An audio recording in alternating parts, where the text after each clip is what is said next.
My name is Nathaniel Hampton, and this is how I became a disabled veteran. So where I got started was Willow Springs Raceway. I used to work there as a gate guard, but every now and then I was a mechanic there. I got into the Air Force as a mechanic. I had a pretty good understanding of working on vehicles just from previous experience, and I always was into racing. So I was signed on to do 6 years, but I was planning on turning it into a full career. I first got stationed in Mildenhall, England, and I just still continued working as a mechanic there. But on the side, I started doing mixed martial arts. I had a couple sanctioned fights that were also pay-per-view. Afterwards, I got stationed in New Mexico, so it was Alamogordo. And from there, I was just a normal mechanic for about 2 years.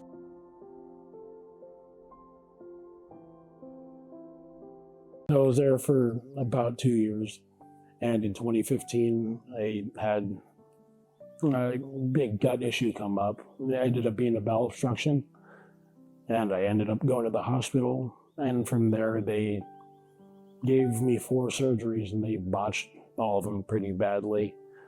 I ended up having a lot of blood loss and multi-organ failure, and I slipped into a coma for a few weeks.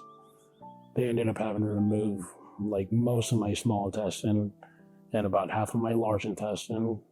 And while I was in the coma, I got med flighted from Alamogordo to Albuquerque, and I actually died multiple times, twice on the flight to the next hospital. They had to resuscitate me twice. I woke up 3 weeks later, and I didn't have any recollection of my life before that. I didn't know my name or where I was from. My family was there. I didn't know who any of them were.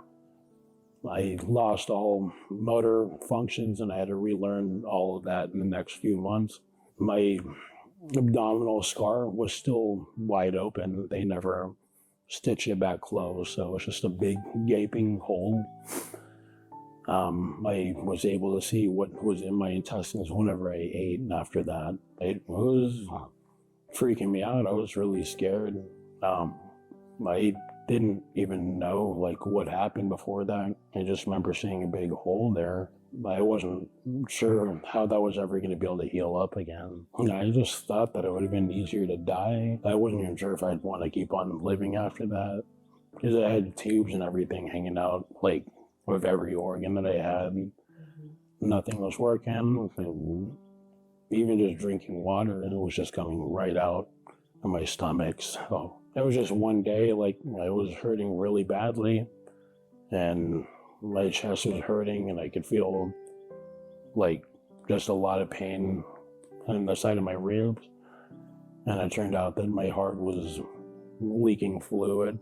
They had to drill a hole into my rib cage to drain it out, but I was awake for the whole thing, and that was really scary to see.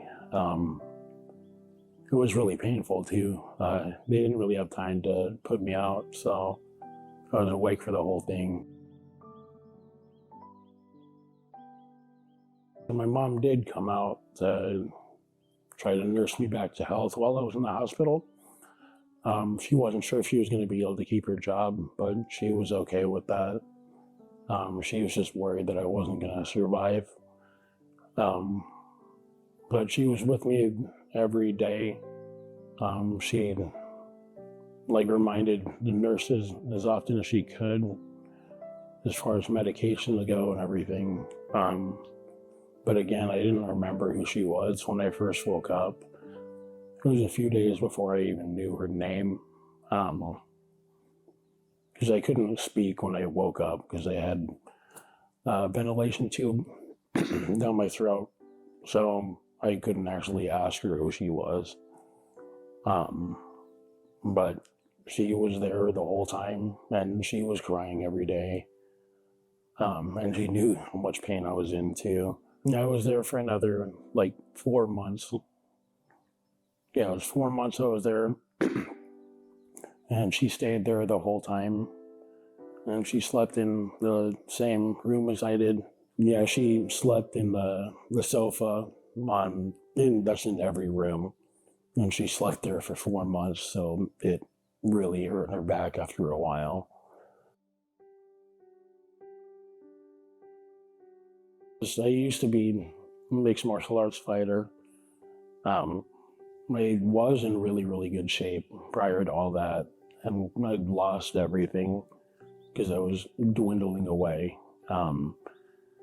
I couldn't move my arms. I didn't really remember how to use my fingers or anything like that. So all the skills that I developed in the past had gone, but I think I just had the work ethic from learning how to fight and the pain tolerance as well. So I was pretty much always exercising while I was in the hospital bed. Um, I probably might have overtrained a little bit. I think just the fighting probably helped with the work ethic. I did the military. But yeah, I was just kind of used to the pain tolerance, or I developed a pain tolerance from like fighting, and little by little, my motor function started coming back. When I started physical therapy, I ended up progressing a little faster than they had projected that I was going to be able to. I think it was just because I just pushed myself a little bit harder than a lot of other people would have. And I had already had the strength and everything prior to that. So it was just coming back. So I've already had it before.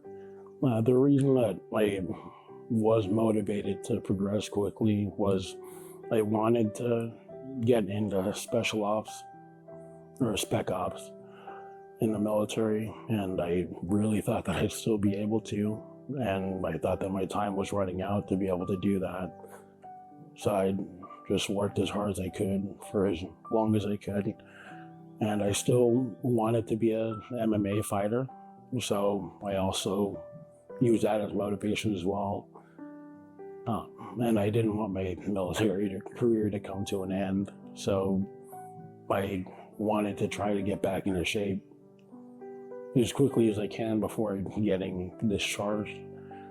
So I ended up getting reinstated about 6 months later. They projected that it was going to take 5 years to get reinstated, so I was dead set on getting back in the military, and from there I got reinstated into the same military base in New Mexico as a mechanic, but I was still training for special ops, finding out all the medical issues that I still had. I wasn't going to be cleared to be not in special ops, and I was fine with that for a while. While I was in physical therapy, I started getting some of my memories back. Pretty much every day I'd have 10, 20, 30 new memories come back. After a few months, I'd start getting my memories back a little bit less, to the point where I think that I remembered everything, but even to this day, every few months I still find out things that I had forgotten. And there's still times right now where I don't really remember if there's a memory that I have, or if it's something I'd imagined, or if it was a dream, or if it's something I'd made up in the past. So I'm not really sure if I have all my memories or not. When I regained the memory of like all my family and friends and loved ones, I almost felt disappointed in myself that I can forget people like that. I mean, it was nice to see that they were there to be with me while I was like recovering, but I didn't think that you could forget people like that. I felt horrible that I can forget them, but I was glad I started remembering after a while.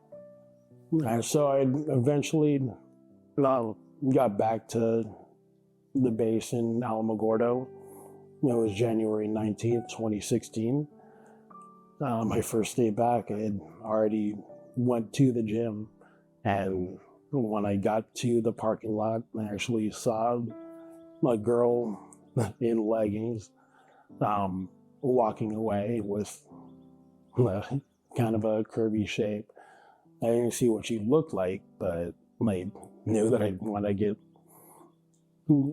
to stay there so I could actually get to meet that person. She ended up being who would end up being my wife, actually. So when I got back, I was on a bit of a probationary period. It was about a month before they were officially gonna decide to reinstate me or not. They wanted to make sure that I can handle doing my job just like before. They wanted to make sure that I was going to be healthy enough. They wanted to make sure that I was going to be like physically fit enough and psychologically sound. And I was really motivated to stay in the military at that time. So I did everything I could to at least seem normal. They really wanted to go back to having a normal life and just forgetting about everything that happened prior to that. About a month later, I did get reinstated. They passed all my evaluations just like I was supposed to. And from there, I continued to train for special operations. I was hoping that any day my gut wouldn't give me any more issues, but that day never came. I still was just working as hard as I could, but I ended up having to forget about special ops. I still wanted to be an MMA fighter, so I was still motivated for that at least. So that kept me in the gym, that kept me training every day. And on top of that, I was told the only reason I survived surgeries in the past was because I was in shape. So it was also a bit of fear of dying next time this were to happen.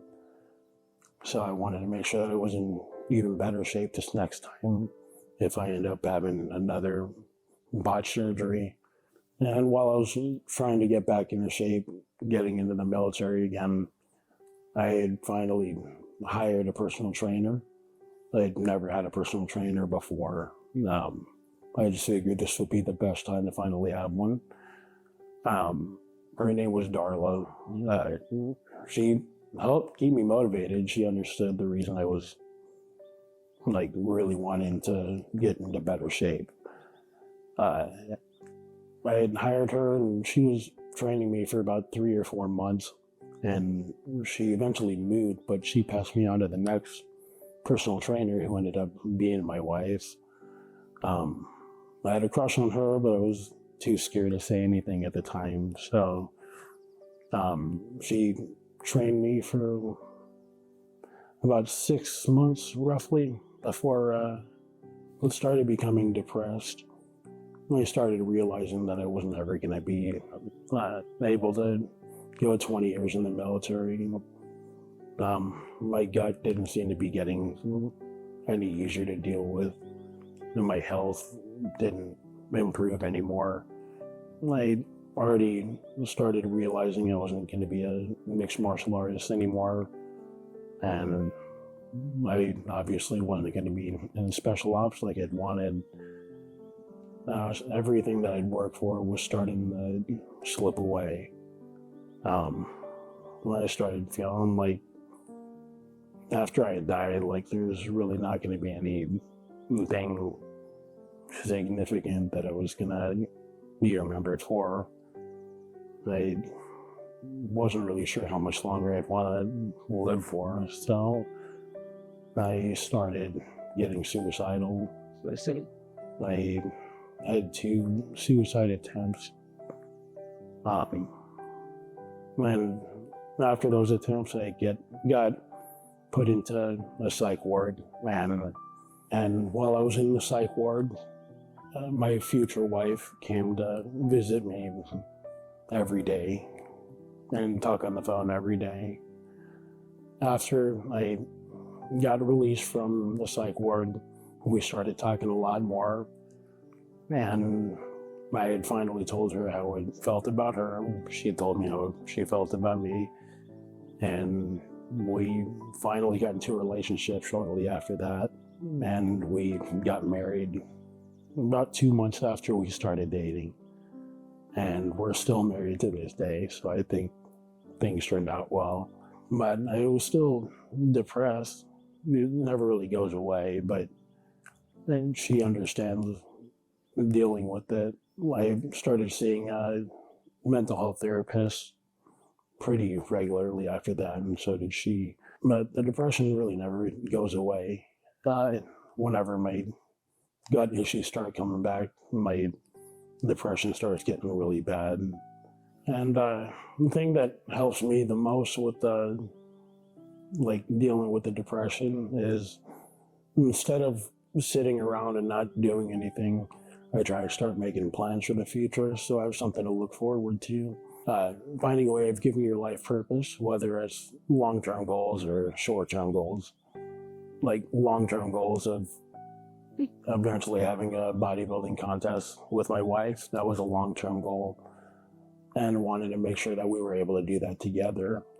Just realizing that it was important for them as well kind of keeps me motivated to actually go after that goal. So, and a short-term goal was something as simple as just going on a trip with your spouse or a friend or something like that. My wife and I went to New York recently, and we ended up really liking that. And that really was something we didn't really plan on very much. It was maybe 2 weeks, and we just went straight out there, and that was enough fun that's something you want to be able to keep doing again. But stuff like that just keeps me from getting in my feels and getting depressed again. Yeah, nowadays, things are still pretty difficult with my gut. It's different every day. For the most part, I need to take a lot of time in the bathroom. Some days is a really long time, some days is really short. But for the most part, I just always have to make sure that I start getting ready long before we go anywhere. And we have to cancel trips and events pretty frequently just because my gut might not be cooperating that day. Whenever we do go out on trips or travel, we have to make sure to give ourselves a couple extra days to make sure that my gut can handle traveling. We haven't tried flying yet, but I'm not sure how I'm going to be able to handle that. We usually drive everywhere. But yeah, so on the days that we end up having to cancel events and our plans, we still try to at least watch a movie at the house, or even just hang out at the house with like family and friends and stuff, just so that way we still have something to do, but it might not be a thing that we planned on doing. But yeah, most of the times whenever we do have to cancel, it is usually pretty last minute because everything might be going perfectly fine all day, and then it just ends up not working out that well after. Whenever we do go on trips, we make sure to take more than enough time, just so that way if my gut doesn't cooperate while we're there, the very next day we can still go out and do whatever we were planning on doing.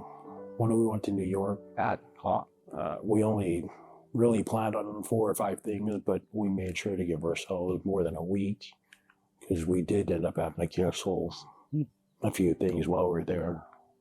The main issue that I have with my gut is the fact that it's really short. So I have short bowel syndrome. I don't absorb much of what I do consume, but I also have a lot of scar tissue in my intestines, a lot more so than most people do. So sometimes gut contents can get caught and stuck on there, and my gut inflames a lot, so it might hold everything like stuck in there for a while. So a lot of times I'll either get constipation or I'll get diarrhea throughout the day. and I can get really sick from that, just from dehydrating. But most days I end up having both, and it'll switch back and forth between the two. So for me, I usually try to completely clear out my gut as soon as I wake up. And some days I can completely clear it out within an hour. Some days it might be most of the day. But if I completely clear out my gut, there's nothing that I need to go to the bathroom for when we're out and about. So I don't really eat anything until after I can clear my gut out. But a lot of times it'll take a good portion of the day. So some places might be closed by the time we get there. So we try to look for places that are open pretty late, just so that way we have somewhere to go if we end up not being able to go to wherever we're planning on. Usually whenever we go anywhere, we always plan to make sure that there's going to be a bathroom there, just because I'm expecting to have to go to the bathroom pretty often.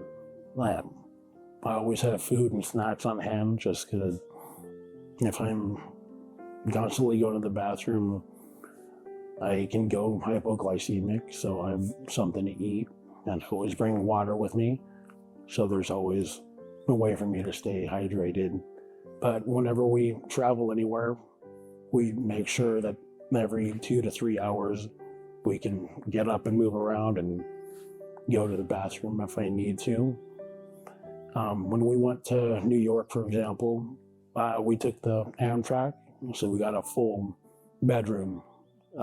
There was a bathroom in the train, and that helped out a lot, because if I hold it for too long, I might get other issues come up, like another bowel obstruction, which I'm scared is going to happen again.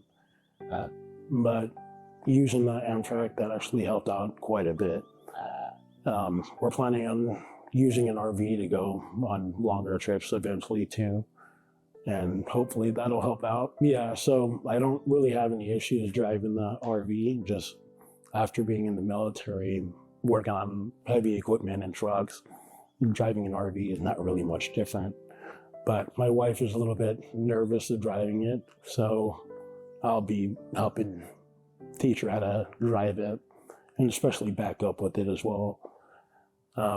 But once she can handle doing that, I should be able to use the restroom while she's driving, hopefully. But we can also pull the car with us if we need to, so that makes it a lot easier for us. And that's pretty much it. And that's how things have been going the past 8.5 years. If anyone needs any help with anything similar to that, just reach out or comment below, and we'll try to get back to you. We'll be posting more often. My wife and I will be posting about daily life and this and that.